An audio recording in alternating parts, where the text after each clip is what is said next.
Hi friends, ఈరోజు మన దగ్గరికి యమహా ఎఫ్జెడ్ V4 వెహికల్ వచ్చిందండి. ప్రీవియస్ సర్వీసు ఒక నెల క్రితమే చేయించారంట కస్టమరు.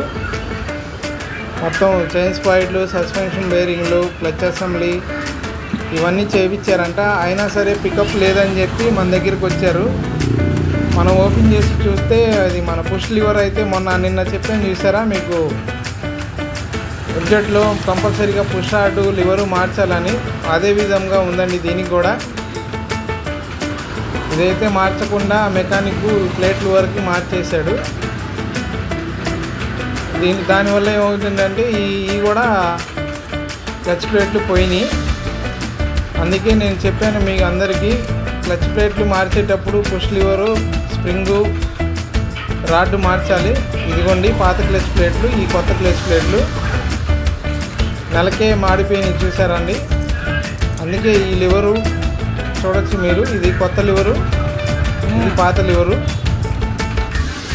ఇది గమనించి మీరందరూ ఒకసారి మెకానిక్ని అడిగి చేయించుకోండి వర్క్. ఇది చూసారు కదా మీరు, డిఫరెంట్ కంప్లీట్ అయిపోయిన తర్వాత వెహికల్ మొత్తం ఇదిగోండి మన దగ్గర. వాటర్ వాష్ కూడా నీట్గా ఉండిద్దండి మన దగ్గర అంతా. ఏమాత్రం మచ్చలు గిచ్చలు అనేవి ఏమి ఉండవు. నీట్గా షోరూమ్ వెహికల్ ఉన్నట్టు ఉంది చూసారా.